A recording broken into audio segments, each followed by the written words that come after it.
বন্ধুরা, আবারও চলে এলাম নতুন একটি রান্নার রেসিপি নিয়ে। দক্ষিণবঙ্গের সবথেকে সুস্বাদু, মজাদার এবং সবথেকে প্রচলিত গ্রামীণ একটি খাবার নিয়ে আজকে আপনাদের সামনে হাজির হয়েছি। আর যেটিকে দক্ষিণবঙ্গে চচ্চড়ি বলে থাকে, এটা মিক্সড চচ্চড়ি। বিভিন্ন ধরনের সবজি এবং দেশীয় ছোট মাছ দিয়ে এই রান্নাটি করা হয়। এটি আজ খুব সহজে কিভাবে করা যায় সেটি আপনাদের সাথে শেয়ার করব। যারা এখনও সাবস্ক্রাইব করেননি তারা দ্রুত সাবস্ক্রাইব করে দিন এবং অবশ্যই বেল বাটনটি ক্লিক করে রাখুন। তাহলে কথা না বাড়িয়ে চলুন মূল রান্নার রেসিপিতে চলে যাই।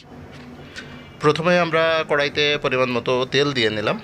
আর এখানে দেখছেন দেশীয় যে ছোটো মাছ, আমরা যেটাকে পাকাল বলি দক্ষিণবঙ্গে, এই মাছগুলো সামান্য পরিমাণ লবণ এবং হলুদ দিয়ে আমরা মিক্সড করে নিচ্ছি। কড়াইতে সামান্য পরিমাণ সরিষার তেল আমরা দিয়ে নিয়েছি, আপনারা চাইলে এখানে সয়াবিন তেলও দিতে পারেন। তেলটা গরম হয়ে যাওয়ার পরে মাছগুলো আমরা এখানে দিয়ে দিলাম, দিয়ে ভালো করে নেড়ে চেড়ে নিচ্ছি। আপনারা জানেন এই যে পাকাল মাছ, এই পাকাল মাছটা কিন্তু বেশ শক্ত হয়ে থাকে, যে কারণে এটা নেড়ে চেড়ে ভালো মতো ফ্রাই করে নেওয়া যায়। খুব বেশি ফ্রাই করতে হবে না, যেটা কড়া ফ্রাই ওটা করা লাগবে না বা ডিপ ফ্রাই করা লাগবে না। এখানে সামান্য পরিমাণ আমরা ভেজে নিচ্ছি, মোটামুটি 1 থেকে 1.5 মিনিট মতো এটা ফ্রাই করে নেড়ে চেড়ে উল্টে পাল্টে ফ্রাই করে আমরা এটা উঠিয়ে নিব। যেমনটি দেখছেন আমরা এটা উল্টে পাল্টে দিচ্ছি, উল্টে পাল্টে দিয়ে এটা আমরা ফ্রাই করে নিলাম। এখন এটা আমরা উঠিয়ে নিচ্ছি। বেশ ভালো মতো কিন্তু এখানে ফ্রাই হয়েছে, যেটা হালকা ফ্রাই আমরা বলে থাকি, সেই হালকা ফ্রাইটা আমরা এখানে অলরেডি করে নিয়েছি। এখন এখানে কি কি সবজি আমরা ব্যবহার করছি সেটা একটু আপনাদেরকে দেখাই। এই যে পটল আছে, এখানে আলু আছে, আর আছে কাঁঠালের বীজ। এটা হচ্ছে এখনকার যে টাইমটা যাচ্ছে এই টাইমের একটা ট্রেন্ডিং খাবার, এবং কাঁঠালের বীজ কিন্তু অত্যন্ত পুষ্টিগুণ সমৃদ্ধ একটি খাবার, যেটি চচ্চড়িতে আমরা ব্যবহার করে থাকি। এই যে দেখছেন এখানে খুব সামান্য পরিমাণ আলু, মোটামুটি ভালো পরিমাণ পটল এবং কাঁঠালের বীজ আমরা ব্যবহার করেছি। এগুলা কড়ার মধ্যে দিয়ে আগে যে তেলটা ছিল সেই তেলটা ভালো করে এখানে মিক্স করে দিলাম। এখন চচ্চড়ির যে মূল উপাদান পেঁয়াজ, একদম ছোট ছোট কুচি কুচি করে কেটে রাখা এই পেঁয়াজগুলো আমরা এখানে মিক্স করে দিলাম। এখানে দিয়ে দিচ্ছি কাঁচামরিচ।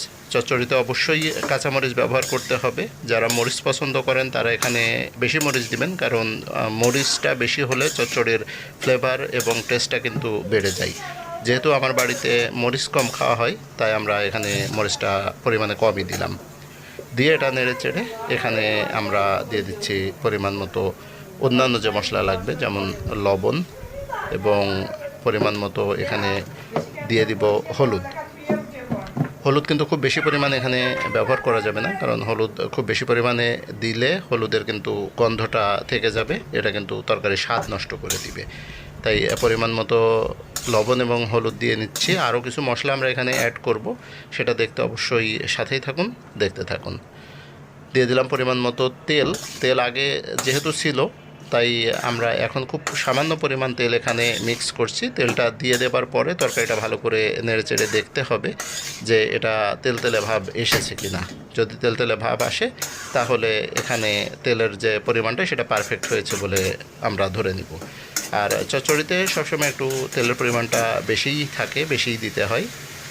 যেমনটি দেখছেন এখানে কিন্তু তেল, এই যে প্রত্যেকটা সবজিতে মনে হচ্ছে তেল লেগে গেছে, তার মানে বোঝা যাচ্ছে এখানে তেলের পরিমাণটা একদম পারফেক্ট আছে।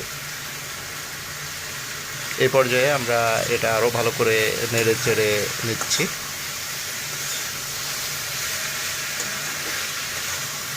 ভালো করে নেড়ে চেড়ে এখানে আমরা পরিমাণ মতো আরও 2টা মশলা ব্যবহার করব, সেটা হচ্ছে ধনিয়া গুঁড়া এবং জিরা গুঁড়া। ধনিয়া এবং জিরা গুঁড়াটা আমরা স্কিপ করে গেছি। যাই হোক, পরিমাণ মতো পানি এখানে আমরা এখন দিয়ে দিয়েছি। পরিমাণ মতো পানি দিয়ে এইটা ভালো করে নেড়ে চেড়ে আমরা ঢেকে দিব। যা পানির পরিমাণটা দেখতে পাচ্ছেন কি পরিমাণ পানি আমরা এখানে ব্যবহার করেছি। এবার এটা আমরা ঢেকে দিলাম মোটামুটি 5 মিনিটের জন্য। 5 মিনিট পরে আমরা এটা উঠালাম। উঠিয়ে এখানে যে আগে থেকে ফ্রাই করে রাখা মাছগুলো, সেই মাছগুলো ছড়িয়ে ছিটিয়ে আমরা তরকারির ওপরে দিয়ে দিচ্ছি। একদম পুরা যে কড়াইয়ে যে পরিমাণ তরকারি আছে তরকারির ওপরে মাছগুলো কিন্তু আমরা একদম ছড়িয়ে ছিটিয়ে দিয়ে দিলাম, যাতে এই মাছটা যখন কারিটা রান্না কমপ্লিট হবে তখন কারির প্রত্যেকটা অংশে মাছের পরিমাণ মতো মাছের টুকরাগুলো পাওয়া যায়। যাই হোক, এগুলা দিয়ে আমরা আবারও এটা ঢেকে দিচ্ছি।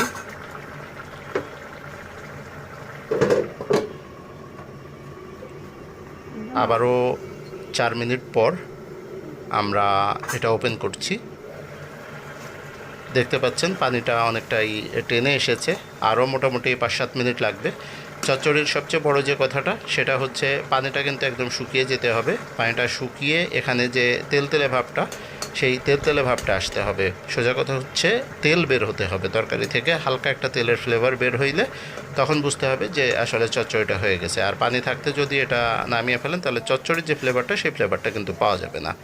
দেখছেন পানিটা একবারে শুকিয়ে এসেছে। আমরা আরও এটা 2 থেকে 3 মিনিট হালকা আগুনে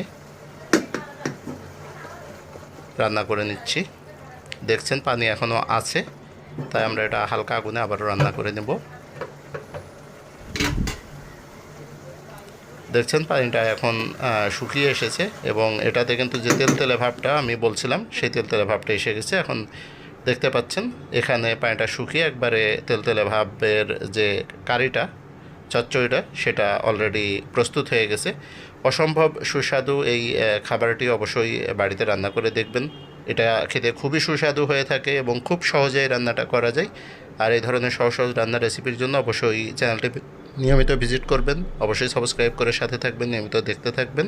আর পরবর্তী রেসিপি আসা পর্যন্ত দেখতে থাকুন, ভালো থাকুন।